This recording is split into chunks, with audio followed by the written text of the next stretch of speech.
Welcome to Autism Knows No Borders, a podcast where people connected to autism inspire change and build community. Together with the Global Autism Project, I'm your host, Rachel Harmon, a professional with over a decade of experience in the field of autism services, outreach, and advocacy.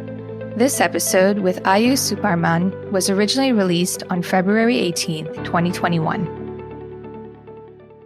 Hello, everyone. Our guest today is Ayu Suparman.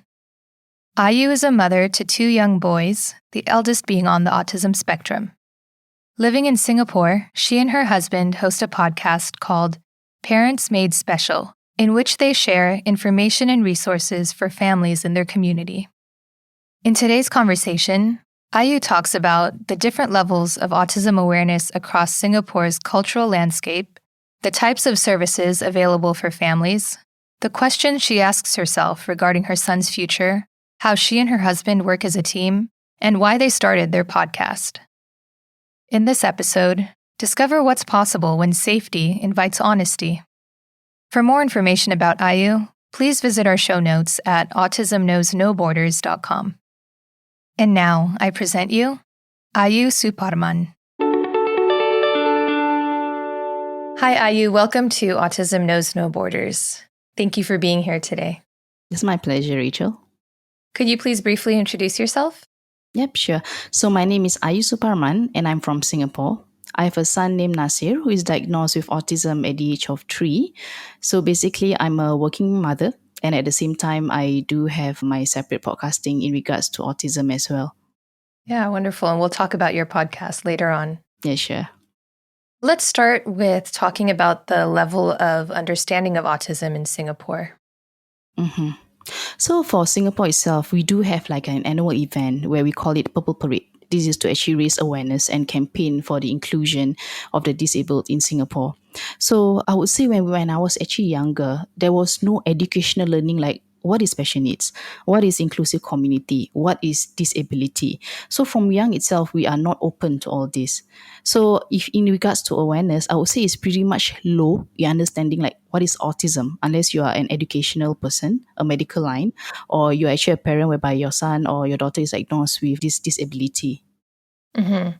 Is it that people don't know what it is, like they haven't heard of it before, or they just think it's something else? They have never heard of it before. Because let's say if we were talking about Down syndrome, it's pretty much clear that you can see the disability of a person. Whereas something got to do with neurological, they may not know like what is autism. Because at times when I share my friend, my child has autism. So that's where he has meltdowns and all that. So they will actually question me like, what is autism? I've never heard of autism before. But I know that government has been trying very much to push this awareness about autism. I just give you an example. I had an exchange session with a friend. She was also one of the advocates in Singapore as well. So she was sharing with me that they actually do a play card during the autism month in April. So they were going around the street to actually speak to strangers and say, do you actually like to hold a play card with us to show that your acceptance of autism and your awareness of autism? So among 200 people that they actually approach, it's only like 10% of them would actually say yes. And then out of this 10%, they would say that, okay, I would actually help you hold a play card, but do not take my picture. So it's definitely that there's no acceptance as well in terms of autism. I see. Is there a stigma related to disabilities in Singapore? I would say yes, somewhere or other, because in Singapore, we actually have a multiracial and pretty much close and quite more of traditional culture, I would say. So when someone sees a disability, they will often relate like it must either be the parent's genetic or it's their parent's karma, or it's either that is some disturbance of supernatural doings and all this. So disability is only associated more of like physical. It is not really like neurological that they understand about. So in terms of the stigma in the culture itself in Singapore, people pretty much doesn't want to talk about disability of their child because they find that it's something of a weakness and they don't want to talk about it. Okay. So when your son was diagnosed, had you heard of autism before? Personally, not at all. The only time I actually realized or understand a little bit more what is autism, because I have an elder sister who is actually a special needs teacher. So she was actually sharing with me that she saw some red flags in my son. So she said, perhaps your son may has autism. So I asked her actually, what is autism? So she explained to me what is autism spectrum, what is the diagnosis, and what are you expecting in terms of the speech delay and all that. And that's where I start to relate. That's the reason why my son has a speech delay. That's why he has problem in socializing with people. So in other words, I do not even know what is autism actually. Okay, so you had to go and kind of educate yourself. Yes, you're right. Mm-hmm. So how did the stigma and how does it still affect your family's understanding of your son? I would give some experience in terms of going to public. Yeah. Last time when my son has a terrible meltdown, I still have difficulties of understanding how am I supposed to actually help him. In other words, when he have those terrible meltdown. So I myself and my husband, there was one point of time where we were so afraid to go out. We were so afraid to actually put our son out there, and people would usually give a judgmental view of our son. So an example, let's say if I were to go out, my son has a terrible meltdown. People would actually look at us and they would think that we doesn't teach our son properly or educate our son how to behave in public. Which, in other words, they do not understand that he has a special needs that no one understands. Mm-hmm. So in terms of the stigma itself, in terms of the public and the community, how they actually react towards this disability of autism, I would say it's still a stigma over here. Mm-hmm. Do they ever say anything to you? There was a couple of, I would say there's also good and also kind of bad experience. So maybe I shared the terrible experience I ever experienced before. There was once I actually went for a play date for autism child. So after the play date, we decided like, okay, let's go for a little shopping at the mall. So I guess my son wanted to really so much go into one of the shops and the store. And then he starts to have a terrible meltdown when I say that it's time to go. So he started to actually cry, roll down the floor. And at that point of time, me and my husband was trying very much to help. In other words, try to put him together. So to try and put the situation better, we actually brought him out of the mall. And there was a couple in front of us who actually looked at us and they actually closed their ears to show how irritated they are with my son's behavior. And that really caused much of a pain, to be honest, emotionally, because I'm really trying my best to actually try to put the things together. In other words, you should be understanding enough. I don't also choose to have this situation at that point of time. So that was one of the experience that I actually received as well from community. Mm-hmm. And what about the positive experience? Yeah. So referring back to the play date, there was one lady, until today I still remember her. So she was going through a hard time. Her son does has autism as well, but another son of hers, she was going through a major brain operation. So she was sharing with the parents and educators over there about the hard time that she actually going through. And at that point of time, my son was there. He was actually listening to a conversation. He came over to her and hold her hand. And then she actually connected with me, DM me in Instagram, and she was saying that, you know what, you're such an amazing parent. You really taught your son well. And you know, that was what I need. Just someone to hold my hand and says that everything is going to be okay. And it's just so wonderful that your son does that. So in other words, I felt that, okay, there's someone out there in the community that appreciate my son, in other words, on his behavior and all that. And people think that kids with autism, they don't have any feelings. They do. They have feelings, just that they cannot express themselves. That's all.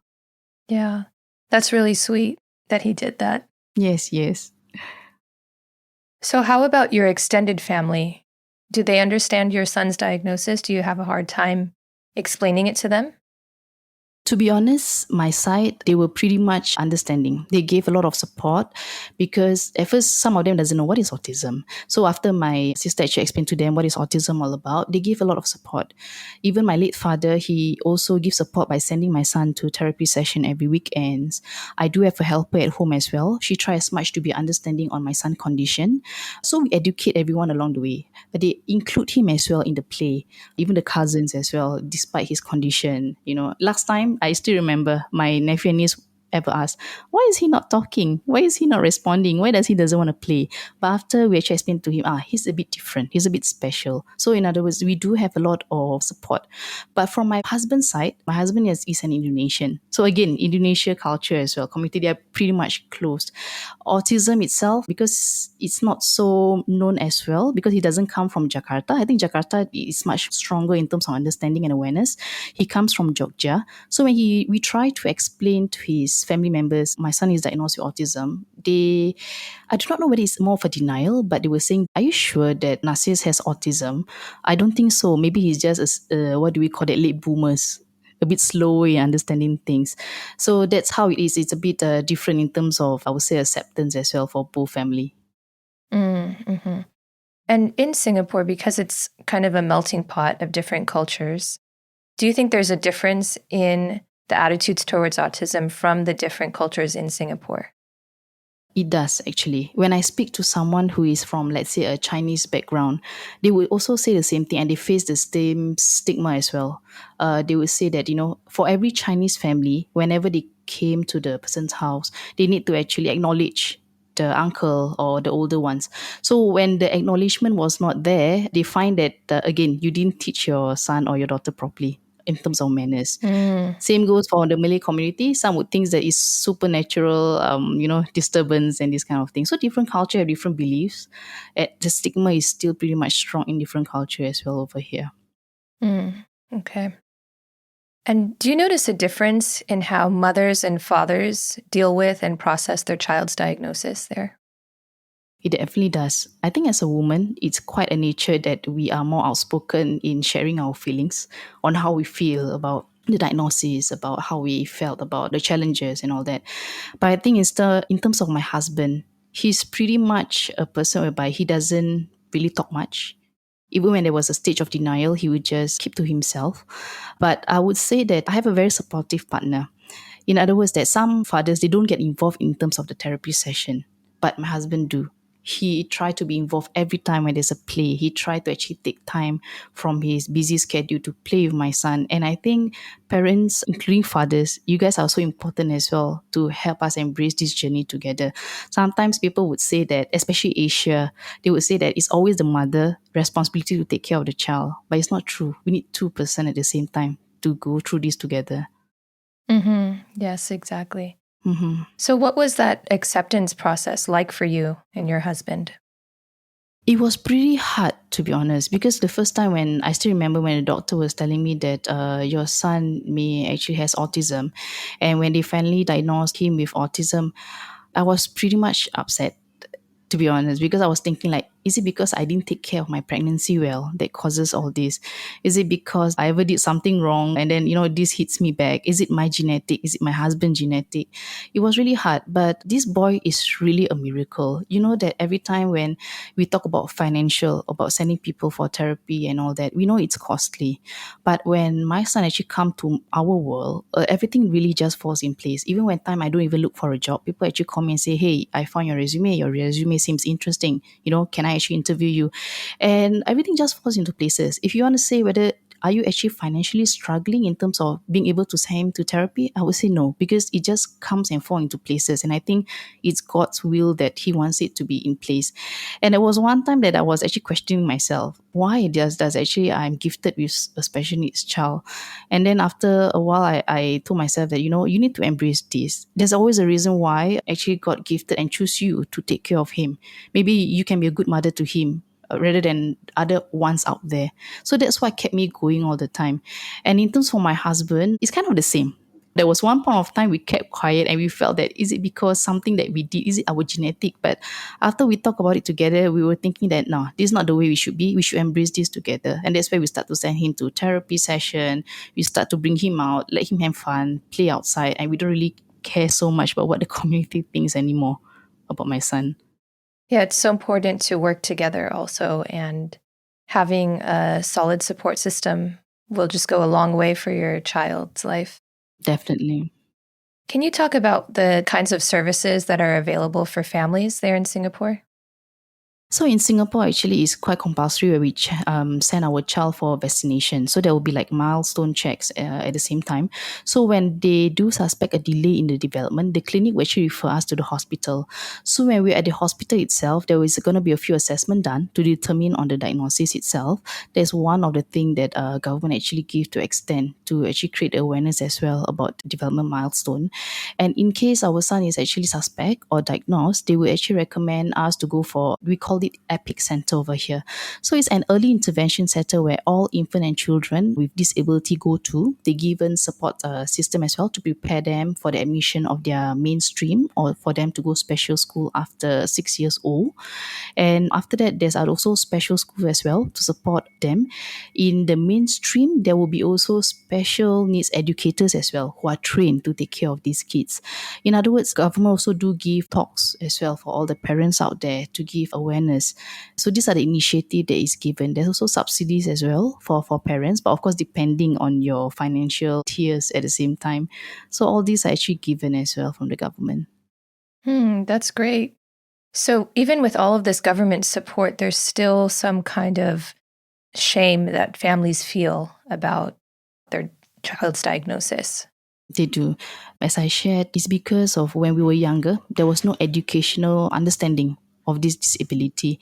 So I think it would be good that moving forward, new generation, there's this kind of educational understanding as well. What kind of disabilities there out there? And that's where when they grow up, they tend to be more accepting and understand that when my friends are like this, it's because they are special in their way. Because for now, this is lacking in terms of awareness. That's whereby kids are just being kids. Their occupation is just to play, right? Mm-hmm. So when they feel that their friends is a bit different, then they will tend to like, I don't want to have to be your friend or something like that. So in terms of when they were younger, these things are not exposed at all. Mm-hmm. Right. And it's so important to educate the youth because they're the future generation. Yes, definitely.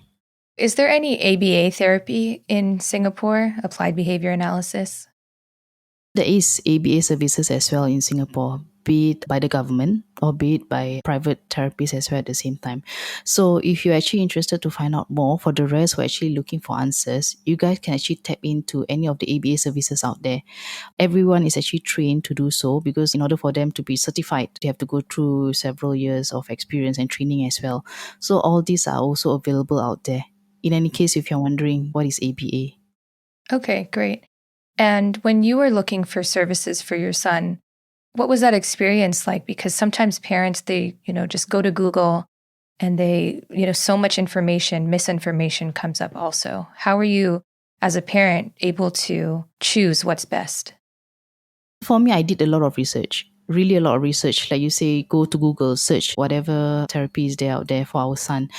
So for me, when I do the research, I also tap on communities as well. I try to join whatever support group out there in social media. I try to follow whatever Instagram there is and understand a bit better. I do a lot of callings. I do ask questions as well at the same time. So that's where you decide what's best for your child. Because some of the, I would say, places, like example, private institution, they do have like trial. They let you come in first, do some assessment, and you have a sense somewhere or other. Are you comfortable with how they actually handle your son? Are you actually comfortable with how the assessment works? And then from there you decide. Because I'm pretty much lucky actually. When the first time I actually chose the private setting center, that was the first, and then that was the last until today. Mm-hmm. So in other words, it's important for you to actually do the research. Mm-hmm. So are there any services for adults? For adults, at the same time, there's also some private space as well for therapy for youth. So for these youths, they also go there to actually learn in terms of social skills, what they can do for employment as well. There's a few organizations that also give employment for autism as well. So these are a few platforms that they actually created to make sure that they give support as well for those special needs. Hey, Rachel here. Do you know anyone else who might benefit from listening to this episode? Maybe an autistic person wanting to grow their community, a parent wanting to support their loved one, or a professional wanting to develop their skills. I encourage you to share this episode if you'd like to help them out. And now, back to the conversation. What kinds of services does your son receive? So at this point of time, for him, I would say the weaknesses is because of his speech. So I'm currently sending him for speech therapy every week. I did share just now about EPIC, or we call it EPIC over here for the early intervention. But even that, you got to wait for a while, like 6 to 9 months. So that shows like how many autism child or even special needs child is out there. It's a waiting list that we need to wait. So aside from waiting, that's what I do. I'll send him from private speech therapy to help him while waiting for the admission. Great. And is he able to communicate with simple words? Yeah, I'm really amazed that I'm actually not expecting that he's able to actually speak in sentences right now. You know, the difference between having a special child and a child who is able is that when you hear them being able to recognize colors, simple things like that, or even let's say transportation, you just find it like wow, it's amazing because child at 3 or 4 years old they'll be able to speak and tell you like I need to go to the toilet, so on and so forth, but our child can't. So you know, when me as a special needs mother, when I actually hear that coming from him, it's really amazing. The happiness is way different than any others could actually feel about it, but he's coping well at the same time. Even the teacher saying that he's coping slowly but surely, of course. Yeah. Hmm. Can you tell the story of maybe the first time that you heard him express his needs? hmm The first time that I actually heard him expressing his needs is when he wanted to go to the toilet. So he was actually saying in Bahasa, saying that, Mom, I want to pee pees. So pee pees basically I need to actually pee, you know. So that was the first time I was like, where did you learn that from? Yeah. Yeah. He was like, he's expressing himself because most of the time he would either like try to show gestures. Of course, we do not want him to continuously showing gestures. But when he says that, I was like, wow, that means you've been learning from school or you've been learning from whatever I've been repeating every time, every day. So, yeah, in other words, I feel that we shouldn't give up. Even if you feel that they are not listening, they are actually listening. It's just that they didn't time to process all this as well. Yeah. So, what are some of the things that he likes to do? What are some of his interests? I think for now, his greatest interest is transportation. And to be honest with you, I am amazed as well that he can really memorize and recognize every vehicles, even some of the vehicles that I don't know. I even learned from him as well. So every pictures, I brought him a stack of vehicles, a book. So he every time, every night, he would just flip the books and then he will show me like this is car, this is yacht, this is movers, you know, and it's amazing. In other words, I believe there's some strength in them that we do not know. We just need to find out what is the strength, and then we got to tap on it. Yes, exactly. Build on their strengths. Yeah. So, as a special needs mother, when you think about his future, what comes up for you? I always been thinking that almost every day, to be honest, because even like now, I'm just thinking sometimes during his meltdown, I would then have to even struggle to help him put himself back in place, and I wonder like even one day that I'm gone, can he actually be independent himself in doing things? Will he ever get married and have his own generation to take care of him at the same time? Will he ever have a job outside there? Would the community ever be accepting, or would there still like be bullying at the same time? Because we need to remember that when they're actually young, they will become youth and they will become adult eventually. So how does the public would actually treat him at the same time? There's a lot of question mark in my head. But I know that as much as of now as I can, I need to push him further and further to actually improve himself and embrace this journey. Because if I don't, who will, right? Hmm. But definitely there will be a lot of questions as well. Mm-hmm. And you also have another son. Yes, I do have another son, age of 1 now. What's the relationship like between Nasir and his younger brother? So as siblings, definitely there is like I would say siblings rival. I would say it's like a love-hate relationship. Okay, one thing about Nasir is he is very protective over his brother, despite he can't actually express himself. But whenever he sees the brother fall down, he would be the first person to immediately, get up and actually help the brother. But at the same time, of course, kids will still be kids. When they play, they will still have some sort of like fighting over another. But he expressed his love very much to his brother. I realized that kids with autism, even those kids that I met out there, they are full of love, really. They are so sincerely full of love. Hmm. Yeah, it's just about finding the way to communicate with them in their own way. Mm-hmm. All right, Ayu, you and your husband, Hita, as you mentioned, you have your own podcast called Parenting Made Special. Why did you decide to start this project? For both of us, to be honest, we are just normal parents. We are not an influencer in here in Singapore. So when we wanted to start the podcast, we wanted to start with one intention: to help the parents out there to understand what autism is all about. Because when I have my son diagnosed with autism, I was a bit lost.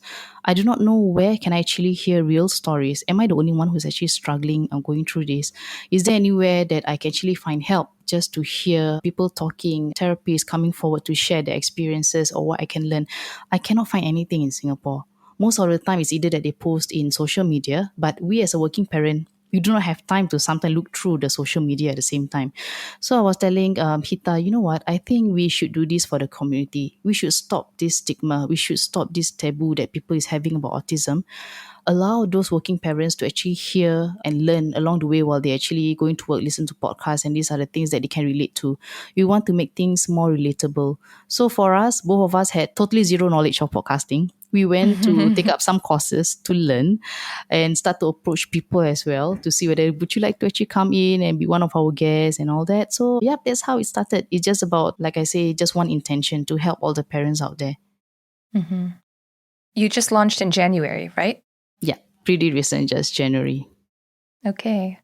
I think it's so important to make the information easily accessible. Like that's how you're going to help people feel that they're not alone and eventually break the stigma.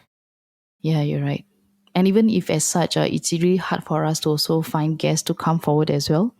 Because there were a couple of guests that we actually asked, like, would you like to actually speak? And I think your story can be remarkable for people to hear and relate to. So they were saying that, no, I'm not ready to share. So there's still this stigma as well in between the guests list or even the community. Mm-hmm. Is it common for Singaporean people to talk about their feelings and problems, even unrelated to disabilities, but just in general? It depends. So some of them, they actually prefer to speak to someone that they're close with, but they are not as, I would say, extrovert to share their feelings or opinion. Mm-hmm. Especially on a podcast where it's publicly broadcasted. Definitely. Because some of them will say that, would you be showing my face? Would you be showing my name? And which means that they would rather choose to be anonymous at the same time. Is there a way that you can do that? For example, those, let's say, mainstream educators, it's part of their contract that they cannot actually showcase their face out there to the public and etc. So some of them, we actually remain their identity anonymous. But even so, when we say that, we can do that, but after that, they remain silent thereafter. Yeah. Yeah, I guess, I mean, you can't push them, right? They'll come on their own time when they're ready. Yeah. And maybe even by hearing other people, other parents speaking up, they'll feel more encouraged to speak up themselves and see the value in it. Yeah, that's what I hope so as well. So after we launched the podcast, we also went public as well to help and speak in certain platform where people actually invited us to do so. And one thing that we felt great is we able to actually help those parents who actually send us a DM and say that, you know what, my son has this and what do you think, what are the things that I can help my son with? So in other words, it shows that it's relatable. People is listening and they're actually learning. So actually we managed to actually catch the goal, at least the first goal that we actually wanted to. Yeah, that's wonderful.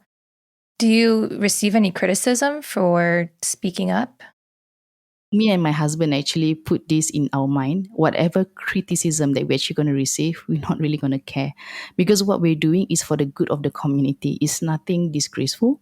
So it's more of like the stigma and taboo that they need to actually learn to vanish from their mind. Mm-hmm. Yeah, sometimes, you can't make everyone happy. Definitely, for sure. Yeah.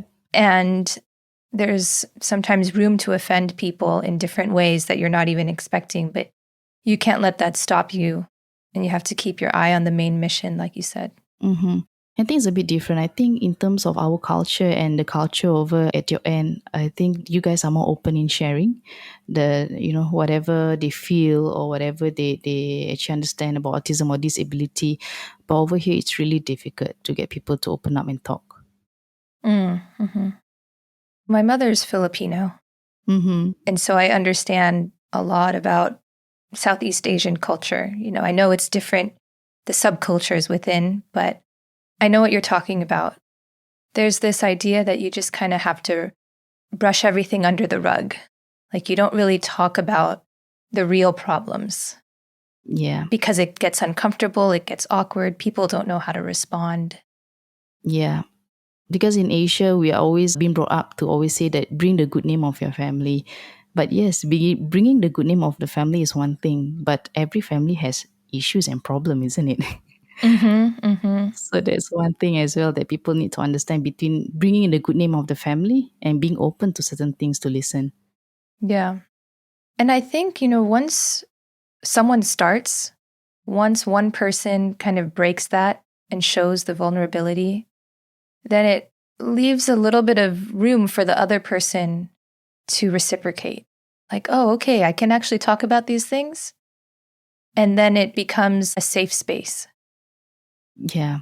That's what we're hoping for as well, that we wanted to create this safe space and people would say that it's okay to actually talk about all this kind of stuff. Yes, exactly. All right, Ayu. So you and your husband also founded your own clothing business, HA Mode, in which you design traditional batik and songket. Is that right? Songket Yep, you're right. apparel. Could you talk about that? When would people usually wear these types of prints? So my husband is Indonesian himself. So when I actually visited Jogja, I really fell in love with how the designs of batik is. Every batik has a meaning to it. So most of the time, people usually use it for, like, let's say weddings, for those big events and all that. But I realized one thing, that people do make it affordable in Singapore. They make it expensive, in other words, for this batik and also songket. So there was just one random day that I was telling my husband, you know what, I just wanted to make this affordable for all the Malay community out here, to say that they can look good, wear affordable clothes, and then, yeah, with the whole family. So that's where we started this business since 2016, it's almost 5 years now. And it have been good at the same time, because it makes us feel good when people able to wear our clothes because it's affordable. Yeah, that's great. So this is actually your side business because you're also an HR. Yeah. So just in case you don't know, which I have not shared yet, I'm actually a human resource person in nature in terms of my corporate world. So HMO is actually my sideline business that I actually did together with my husband. Okay. So you and your husband work together in many ways, from the clothing business to the podcast to raising your two children. Mm-hmm. So what have you learned about marriage and partnership from working together? Mm-hmm. It's not easy. To be honest, it's not easy, because especially when you have your business partner, or the working partner in the same roof as you, sometimes we may even talk about work during our family time at the same time. But I think all these actually bring us closer together. I begin to understand, like, every decision making that we make, we always have to have the decision together. We speak more, we share more, we discuss more to explore things as well. At the same time, we become a better team member for each other. So it actually helps us in terms of our marriage at the same time, because we spend more time together doing things together. We learn to trust each other in whatever decision we are making. Even when for this podcasting as well, I trust him as well in terms of whatever technical that he gonna do just to make this work. It really helps us in terms of our communication. And one thing that I would advise for all parents out there, including whatever you want to do for your best of your child, in whatever business terms or whatever, communication is the main key.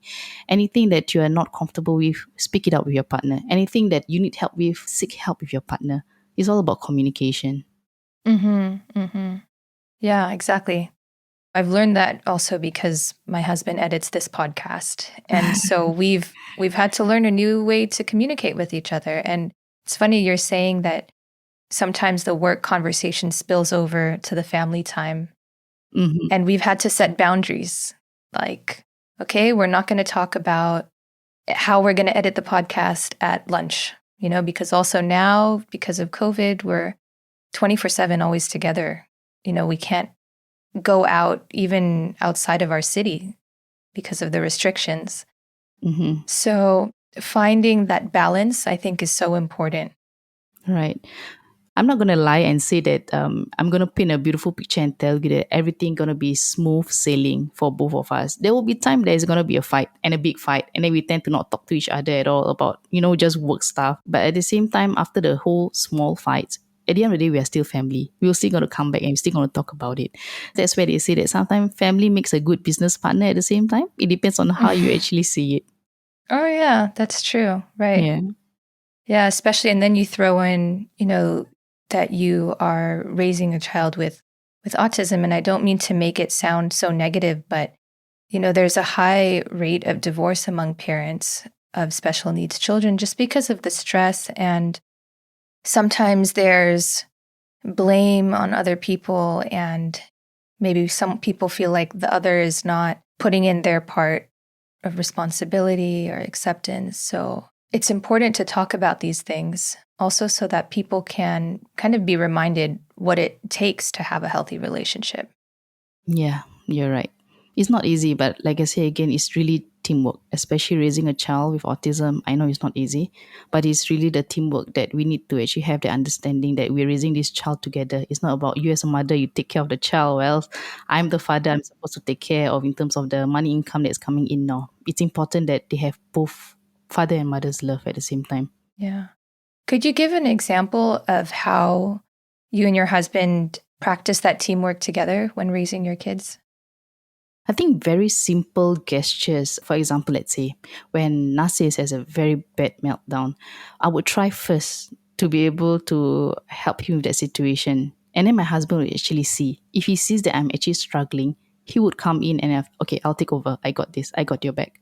These are the simple gestures that I would say showing teamwork together, aside from just spending time with the kids. Even simple things like this, it makes a lot of difference because you felt that you're not alone struggling handling your child. These are the simple gestures I think that fathers can even help out as well. Mm-hmm. And he does give me time as well. And Mm-hmm. I do give him his time as well. So that's where we have the balance of our having our own personal time. Yeah, that's so important. So, how do you practice self-care? I need to listen to music when things get really rough. That's what keep me going. So when the times are really rough for me, when my kids are asleep, I'll listen to some music. I'll do some online shopping. And that's how I actually show my self-care and self-love at the same time. I would do spend time with some close friends as well to just chit-chat and have some conversation. Doesn't have to be about my child. It can be about any other conversation. So I do wind out as well to watch some Netflix. So these are the things that I also take care of myself. And parents need to understand that self-care and self-love is important for yourself too. You need time as well to give yourself some self-love and self-care. Yes, there's that famous quote, you can't fill from an empty cup. Right. Agree. All right, Ayu, let's wrap up with one last question. What advice would you give to other parents who maybe just find out that their child has autism, like they're in the early stage of receiving the diagnosis? I understand that to accept the fact that your child is different and has a disability, it's hard, especially when no parent would want to give birth to a child who has a disability. Everybody wants their child to be healthy. Everybody wants a child that is well. But again, just remind yourself that whatever you're going through, it's okay to have that denial stage. It's okay to be angry, but don't wait too long. Because I do have young parents out there, they take years to actually accept that. And by the time there is a huge gap of delay for a child. So it's okay to have this denial stage, but don't take too long and give your best support for your child. Remember that the child is a responsibility that is given to us. So, in other words, that is our responsibility as well to make sure that we embrace this together with them. We are the main caregiver that they will actually turn to when things get rough. And if you are not there, who else can they actually turn to? So be that best parent as you can. And no parent is a perfect parent. So it's okay if you're not a perfect parent. We're all learning, even myself. Yeah, wonderful. All right, Ayu, how can people learn more about you? So in any case, if you would like to actually listen to our podcast, it's going to be Parenting Made Special. We invited guests like parents, therapists, special needs educators as well to actually share their experience, their tips. At the same time, you can also follow us in Instagram at Hita and Ayu. In any case, if you have any questions or you just wanted to actually share about your bad day, your good days, go ahead. We are all ears. Thank you so much for sharing your story with us. I think you're giving inspiration to a lot of parents, and also you're building a community with your own podcast and helping people feel that they're not alone and that they have a place to go for resources. You are my inspiration, Rachel, for setting this up list. And I've learned this from you, to be honest. Yeah. So actually, you're my inspiration for this. Oh, Yeah. thank you. Thank you instead. Oh, wow. Wow. Mm-hmm. That's really nice of you to say. Mm-hmm. Thanks for tuning in to Autism Knows No Borders. As Ayu mentioned, communication is key. From resolving marital disputes to breaking autism stigmas, engaging in fruitful conversations in which you listen to learn not simply to win or be right, can result in real solutions and sustainable change. Through their platform, Ayu and her husband are cultivating a safe space for their community to feel that they are not alone.